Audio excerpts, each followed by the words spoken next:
प्रिय दोस्तों, नमस्कार। मुक्ति या मोक्ष पाप और पुण्य से अति परे है। पाप से और पुण्य से अति परे है मुक्ति। इसी पर हम वीडियो में बात करेंगे। उससे पहले अगर आप चैनल पर नए हैं तो सब्सक्राइब भी करें, वीडियो को पूरा सुने तो आप उसका अधिक लाभ लेंगे। सुनेंगे तो अधिक लाभ ले पाएंगे। शेयर ज़रूर करना, क्योंकि आपको अगर पसंद आता है तो इसे शेयर करेंगे तो दूसरे को भी लाभ होगा। दूसरा भी इसे शायद सब्सक्राइब भी कर ले, ज्वाइन भी कर ले और उसके जीवन में कोई ऐसा रूपांतरण हो जाए, ट्रांसफॉर्म हो जाए, तो उससे उसको तो लाभ होगा ही होगा, आपको भी लाभ होगा। यही नियम है प्रकृति का। तो सब्सक्राइब भी करें, शेयर भी करें और ज्वाइन कर सकते हो तो ज़रूर करें। हम चलते अपनी वीडियो की तरफ। प्रिय दोस्तों, मुक्ति मुक्ति मुक्ति की बहुत बात होती है और मुक्ति लक्ष्य ही है जीवन का। जीवन का लक्ष्य, अगर मनुष्य का जीवन मिल गया तो एक लक्ष्य, क्योंकि ये और किसी जीवन में नहीं हो सकता, किसी भी जीवन में नहीं हो सकता। और जितने भी प्राणी हैं इस धरती पर, मनुष्य को छोड़कर जितने भी प्राणी हैं, जितनी भी कल्पनाएं, जितने भी लोग हैं, कोई मुक्त नहीं हो सकते, क्योंकि कोई नवीन कर्म कर ही नहीं सकता, नया कर्म कर ही नहीं सकता। ये मनुष्य एक ऐसा है, ये चाहे तो मुक्त हो सकता है, ये चाहे तो कितना ऊंचा जा सकता है, चेतना को ऊंचे से ऊंचा ले जा सकता है, और ये चाहे तो नीचे जा सकता है और गर्त में जा सकता है और गहराई में जा सकता है, डूब सकता है।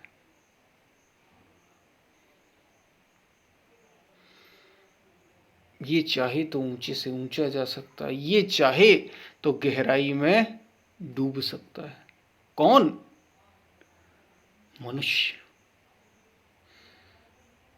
तो पाप और पुण्य, जब ये मनुष्य के पास अवसर है मुक्ति का, तो मुक्ति सबसे ऊंचा लक्ष्य। जीवन में कई सारी चीजें होती हैं, कई सारे लोगों के लक्ष्य होते हैं, लेकिन जो अंतिम लक्ष्य है, जिसको अल्टीमेट गोल कहा, वो तो एक ही है, मुक्ति। अगर आए हो मनुष्य शरीर में तो मुक्त होकर जाओ। और मुक्त होना ऐसा नहीं कि मरने के बाद कोई मुक्ति नहीं। मरे मुक्ति गुरु कहे स्वार्थी, झूठा दे विश्वासा, अवधू जीवत में करासा। जीते जी मुक्ति होती है, जीते जी, और फिर उसका आनंद लिया जाता है। उसका आनंद, ये सबसे ऊंचा आनंद है। मुक्ति सबसे ऊंचा आनंद। सोचो, आजादी। एक पिंजरे में बंद पक्षी, एक एक कोई पक्षी पिंजरे में बंद हो, अब वो पिंजरा सोने का हो या लोहे का हो, पिंजरा तो पिंजरा ही है, बंद तो बंद ही है ना, बंदी तो है ही।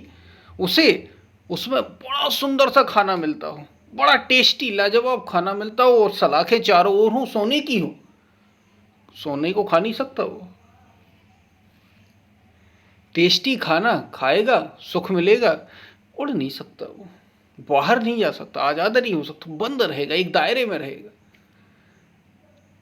और लोहे के पिंजरे में हो, बड़ा गंदा भद्दा खाना मिल रहा हो तो भी है तो पिंजरे में ही।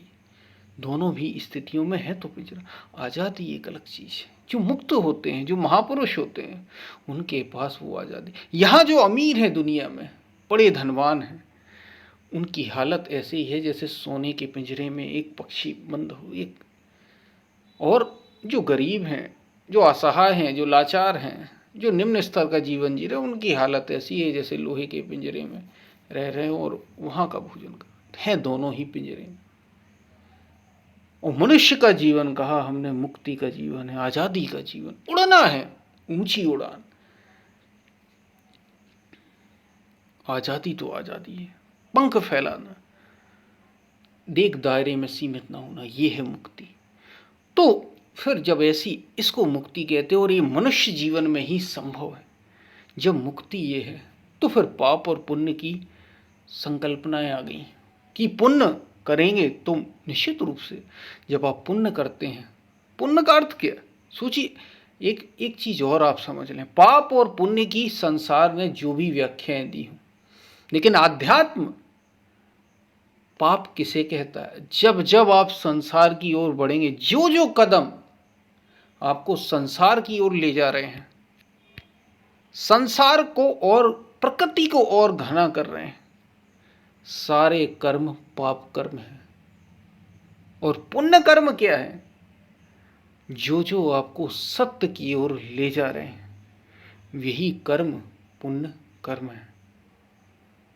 पुण्य कर्म जो आपको आत्मा की ओर बढ़ा रहे हैं, सत्य की ओर, ईश्वर की ओर, परमात्मा की ओर, जो जो कर्म आप कर रहे हैं, जैसा भी वो कर्म हो, अगर वो आपको परमात्मा की ओर ले जा रहा है तो वो पुण्य कर्म है, वो पुण्य कर्म है। और परमात्मा की ओर, सत्य की ओर निश्चित रूप से संसार तो ले नहीं जाएगा। कर्म करने वाला कौन? आप ही हैं। पाप भी कर सकते हैं, पुण्य भी कर सकते हैं। और पाप तो कर ही रहे हैं संसार की, क्योंकि कुछ सुविधाएं, देखिए जरूरतें बात अलग है, कुछ चीजें तो जरूरत, जैसे भोजन आवश्यकता है, आप रहते हैं, मकान आवश्यकता है, आप रहते हैं, लेकिन अब 2 मकान 3 मकान, आने जाने के लिए कुछ वाहन की सुविधा होना जरूरी है, लेकिन अब ये होना, इससे बढ़िया होना, ये होना, वो होना, ये सब संसार में डूबते जाना है, डूबते जाना है। तो पाप कर्म वो है, पाप क्या? बस यही जो प्रकृति की ओर ले जा रहा है, वो सब पाप है, सब पाप है। अगर आपको प्रकृति में और घना कर रहा है, और भोगों के लिए आपको आसक्त कर रहा है, और आप उसी तरफ आपका लगाव बढ़ता चला जा रहा है, आप पाप में डूबे हुए, पाप करते जा रहे हैं आप। और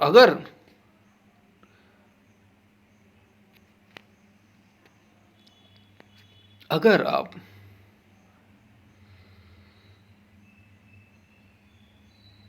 परम की ओर, सत्य की ओर, अस्तित्व की ओर मुड़ते चले जा रहे हैं, उस ओर आपका हर कदम बढ़ रहा है, तो निश्चित रूप से पुण्य कर्म है। वो पुण्य कर्म इसलिए है क्योंकि वो मुक्ति की ओर बढ़ रहा है। लेकिन जैसे कहा ना कि पाप और पुण्य दोनों से परे है। मुक्ति, पुण्य कर्म, पुण्य आपको वहां तक जरूर लेकर जाता है, लेकिन जब मुक्त होता है व्यक्ति तो पुण्य से भी परे हो जाता है, इसलिए पुण्य को भी नहीं पकड़ता। लक्षण क्या है एक योगी का? लक्षण क्या है एक सज्जन पुरुष का? पुण्य करता है वो, लेकिन पकड़ता नहीं। पाप से तो बचना है ही, पाप से तो बचेंगे ही आप, पुण्य की ओर बढ़ेंगे तभी। पाप करेंगे तो प्रकृति की ओर बढ़ रहे हैं, और पुण्य अगर कर रहे हैं तो आत्मा की ओर, सत्य की ओर बढ़ रहे हैं। लेकिन पुण्य कर्म अब साधना को ही एक तरीके से, या जो आप आराधना करते हैं, ध्यान करते हैं, चिंतन करते हैं, ये सब ही आत्मा की ओर ले जाते हैं, सबके सब पुण्य कर्म है। आपका भजन पुण्य कर्म है, लेकिन कहा क्या, उसको पकड़ता नहीं योगी, शिष्य, साधक, क्योंकि अगर उसको पकड़ेगा तो उसका अहंकार हो जाएगा, उसको पकड़ेगा तो उससे चिपक जाएगा, फिर मुक्ति उक्ति गई भाड़ में, फिर काय की मुक्ति, फिर तो उसी को पकड़ लिया आपने। मुक्ति का अर्थ है पाप और पुण्य से परे होना। पाप और पुण्य से परे का मतलब है उससे भी ऊपर उठ जाना। पहले तो पाप से पुण्य की ओर आना,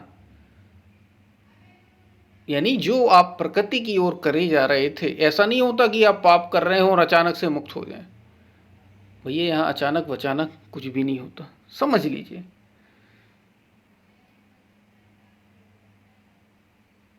सब कुछ आपको जो कृपा भी मिलती है वो आपकी साधना का ही, आपके संयम का ही परिणाम होती है। तो पाप कर्म से पुण्य की ओर आना, और फिर पुण्य से भी, पुण्य विवेक, वैराग्य, त्याग, तप, साधना, संयम, ध्यान, स्वाध्याय, यम, नियम, आसन, अहिंसा, सत्य, अस्तेय, ब्रह्मचर्य, शौच, संतोष, तप, स्वाध्याय, सबके सब पुण्य कर्म हैं। सबके सब आत्मा की ओर, सत्य की ओर, आपको आप तक ले जाने वाले हैं। इनकी यात्रा ही पुण्य कर्म है। इनको इनसे भी जुड़ नहीं जाना है, इनको पास रखना है, लेकिन ये समझते हुए, ये जानते हुए कि मुक्ति इनसे भी ऊपर है। और जो मुक्त हो जाता है, पता है मुक्ति का लक्षण क्या है? लोग सोचते हैं कि मुक्त पुरुष मर जाता है। अरे नहीं भाई, मुक्ति का अर्थ ही है दोनों से अलग। अब सोचिए, जिसको पुण्य भी ना चाहिए हो, पाप तो चाहिए ही नहीं है, वो तो उसने पहले ही छोड़ दिए, पुण्य भी ना चाहिए हो, वो होगा मुक्त या नहीं होगा? वो क्या किसी से बंधेगा? फिर किसी का भय रह जाएगा, फिर कोई चिंता रह जाएगी, फिर कोई आसक्ति रह जाएगी, या फिर किसी चीज की कामना रह जाएगी? कुछ भी नहीं रह जाता है। ये है मुक्ति। और ये जीते जी फिर ना तो काम, ना तो क्रोध, ना तो लोभ, ना तो मोह स्पर्श भी नहीं करता महापुरुषों को। इसलिए भगवान श्री कृष्ण अर्जुन से गीता में कह रहे हैं कि अर्जुन, मुझे दुनिया में कुछ ऐसा ही नहीं, कुछ ऐसा है ही नहीं जिसके लिए मैं कामना करूं। मुझे कुछ चाहिए नहीं और दुनिया में कुछ ऐसा है नहीं जिसके लिए मैं कामना करूं। मुझे स्वयं कुछ नहीं चाहिए, किसी चीज की कामना नहीं, किसी चीज की कमी नहीं, और दुनिया में कुछ ऐसा है नहीं जिसकी मैं कामना करूं। ये है उसके लक्षण, ये मुक्त पुरुष है। और जीवन जी रहे हैं भगवान श्री कृष्ण, फिर जैसा है वैसे जी रहे हैं। फिर सुख और दुख, लाभ और हानि, अच्छा और बुरा सब आ तो रहा है, स्पर्श नहीं कर रहा उन्हें। दुख में बहुत दुखी नहीं होते, सुख में बहुत सुखी नहीं होते, हार हार जैसी लगती नहीं, जीत जीत जैसी रहती नहीं। ये मुक्ति है, ये मुक्ति है। बस आनंद ही आनंद, और जीवन जीते चले जा रहे हैं, जीवन जीते चले जा रहे हैं। सब में समावेश हो गया एक तरीके से। अगर मतलब हम अगर दूसरे रूप में इसको देखें तो ऐसा है कि सबको ही स्वीकार कर लिया, सबको एक्सेप्ट कर लिया, हार को भी जीत को भी। अभी हम हार को एक्सेप्ट नहीं करते, हम दुख को एक्सेप्ट नहीं करते, हम सिलेक्टिव हो जाते हैं एक तरीके से। हम इंक्लूसिव नहीं हैं, समावेशी नहीं हैं हम, यानी सबको समाहित नहीं करते, हम दुख को छोड़ देते हैं। हमें तो सुख ही सुख चाहिए, एक को पकड़ते हैं दूसरे को छोड़ते हैं। वो सबको समाहित कर लेता है जो सत्य को जान लेता है। उसको पता चल जाता है कि सबकी समाहिति, सबको समाहित करने में, सबको मिला लेने में ही जीवन का सार मौजूद है।